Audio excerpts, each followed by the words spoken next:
Baik, Bapak Ibu semua, ini sedikit saya sharekan ya tata cara upload ke Sispena. Ini saya buka salah satu lembaga yaitu Kober Nahdlatul Ilmi. Nah, silakan Bapak Ibu klik input PPA, gitu ya. Silakan input PPA.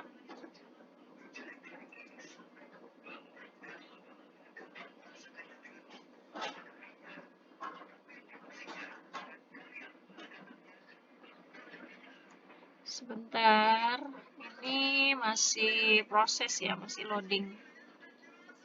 Oke, baik ya, Bapak Ibu. Semua ternyata setelah kita buka, kalau misalnya Bapak Ibu semua sudah upload persyaratan umum dan khusus, maka akan terbuka semuanya standar 1 sampai 8. Nah, Ibu bisa scroll langsung ke bawah gitu ya. Ternyata langsung otomatis terbuka semuanya gitu ya. Nah, Bapak Ibu tinggal diklik satu-satu saja, dicek satu-satu. Nah, ini standar 1 ya. Standar 1 ada DDTK gitu ya, atau deteksi tumbuh kembang anak.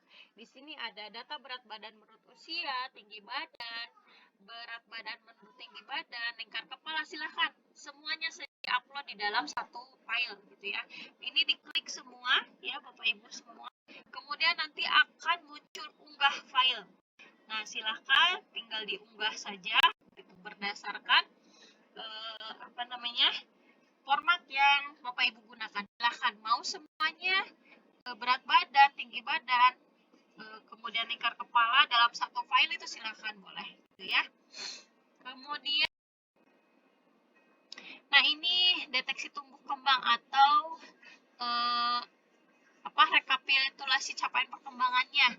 Jadi Bapak Ibu menggunakan apa? Menggunakan apa dalam merekap capaian perkembangan anaknya? Menggunakan KPSP kah? Menggunakan KMS kah? Silahkan gitu ya. Tinggal diupload di sini. Jika menggunakan KMS, silahkan difotokan saja KMS-nya.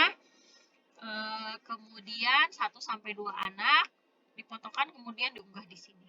Jika menggunakan KPSP juga silahkan diunggah saja di sini ya.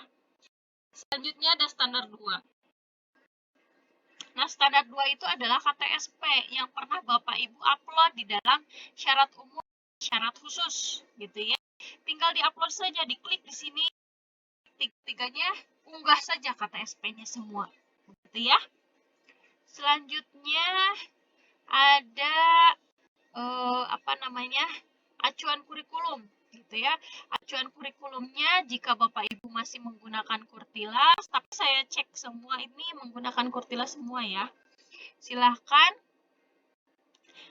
klik satu saja di sini standar nasional gitu ya. Klik satu standar nasional. Nah, nanti akan ada form unggah file gitu ya. Apa yang acuannya itu? Acuannya itu adalah Permen nomor 137 dan 146 gitu ya. Silahkan file tersebut. Ya, Bapak Ibu semua.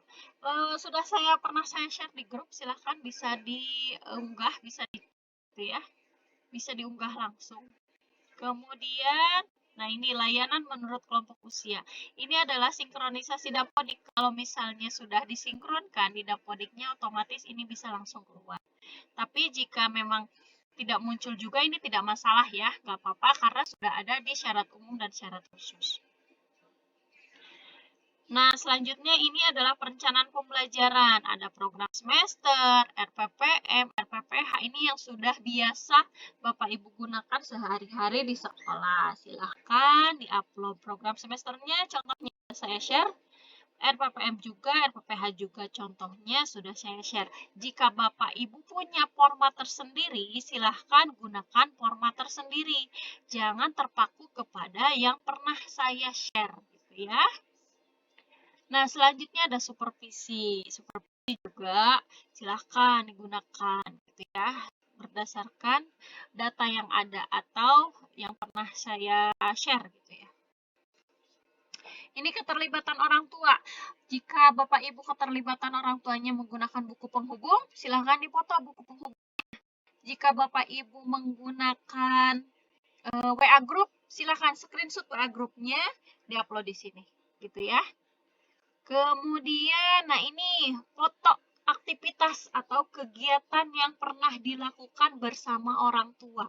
Kegiatannya apa saja? Misalnya foto anak dan orang tua sedang makan bersama dalam kegiatan menu makan sehat misalnya seperti itu. Silahkan difotokan kegiatannya, kemudian berikan deskripsi itu kegiatan apa, gitu ya.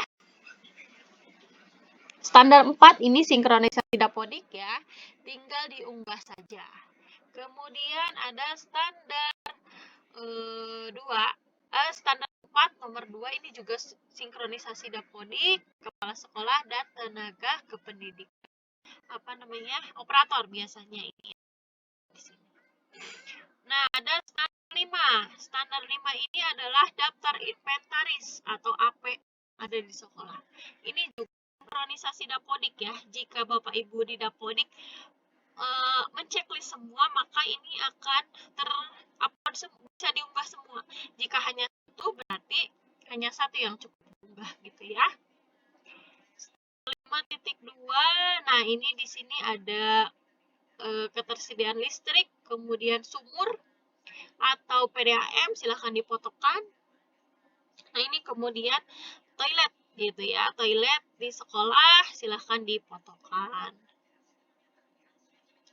Nah selanjutnya ini adalah luas lahan pada dapodik ya, luas lahan pada dapodik silahkan diunggah ya Bapak Ibu semua. Jika sekolah Bapak Ibu adalah dari hibah gitu ya, silahkan Bapak Ibu bisa membuat surat kepemilikan tanah gitu ya, atau surat keterangan wakaf gitu, wakaf atau hibah gitu ya, misalnya dari desa atau dari seseorang gitu ya, bikin surat pernyataan. Luas tanahnya ada berapa, silahkan dicantumkan di situ. Kemudian ini adalah surat keterangannya. Berarti tadi 5.3 dan 5.4 itu menggunakan file yang ketika diunggah. Nah, selanjutnya ada sarana dan prasarana. Sarana dan prasarana itu nih yang pertama ada ketersediaan bangunan. Jadi foto sekolah Bapak Ibu semua ya. Silahkan diunggah di sini, tampak depan, tampak belakang, begitu ya. Nah, kemudian ini yang kedua adalah ruangan bermain, ruangan belajar, gitu ya. Silahkan difotokan. Misalnya ada ruang makan misalnya, atau ada ruang belajar, ada ruang main, beda-beda silahkan. Ada ruang guru gitu ya, silahkan difotokan, kemudian diupload. Selanjutnya di standar 6. Nah, di sini ada visi misi. Visi misi itu kan ada di di KTSP. Silahkan di KTSP itu ambil visi misinya, diupload di sini. Atau jika di sekolah ada di papan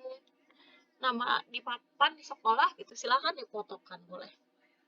Kemudian selanjutnya ada RKT atau rencana kegiatan tahunan. Contohnya sudah saya share di grup, silakan boleh diikuti atau disesuaikan dengan keadaan lembaga gitu ya. Kemudian kalender pendidikan. Kalender pendidikan juga ada di KTSP. Silakan diambil saja dari KTSP tersebut. Ada 6.2. 6.2 itu adalah struktur organisasi ya. Jika Bapak Ibu ada di sekolah, silahkan difotokan. Kemudian tupoksinya sudah pernah saya share, tata tertib juga pernah saya share. Silahkan bisa disesuaikan. Nah, Bapak Ibu semua, selanjutnya ada 6.3. Di sini ada SOP gitu ya. SOP ada penerimaan siswa, pembelajaran, pengembangan kompetensi pendidik, pembiayaan, dan pelibatan orang tua. Sudah pernah saya share contohnya, silahkan tinggal disesuaikan dengan keadaan sekolah. Untuk standar 7, 7.1, nah ini adalah RAB, Rencana Anggaran Biaya Tahunan. Sudah pernah saya share Bapak Ibu semua, tinggal menyesuaikan dengan keadaan sekolah Bapak Ibu semua ya. Silahkan bisa digunakan gitu. Selanjutnya, nah ini administrasi keuangan. Yang pertama itu ada catatan buku kas gitu ya. Pemasukan, pengeluaran, buku kas sekolah silahkan dipotokkan, kemudian diupload. Kemudian laporan keuangan. Laporan keuangan bisa dari dana BOP, bisa dari dana yayasan. Laporannya silahkan di-uploadkan. Nah, yang terakhir ada di standar 8. Standar 8 di sini dokumen penilaian perkembangan anak. Misalnya, di dalam RPPH, Bapak Ibu semua kan suka mencantumkan penilaian. Penilaiannya ada observasi, ada checklist, misalnya ada anekdot gitu ya, ada hasil karya, silahkan bisa dicantumkan ketiganya atau boleh salah satunya gitu ya. Yang terbaru gitu ya, berarti tahun ini. Yang terakhir ada standar 8. Standar 8-nya itu ada laporan perkembangan anak gitu ya. Rapot saja dipotokkan, silahkan rapot Bapak Ibu, anak-anak Bapak Ibu semua. Dipotokkan 2-3 halaman, silahkan. Kemudian diupload di sini. Nah, selesai hanya sampai di situ gitu ya. Pelaporannya ini adalah administrasi yang biasa digunakan sehari-hari. Jika ada, silakan tinggal dipotokkan saja ya Bapak Ibu semua. Kemudian kembali ke menu utama. Nanti kalau sudah terupload semua, maka Sispenanya tampilannya akan hijau gitu ya. Seperti itu. Terima kasih Bapak Ibu semua. Semoga membantu.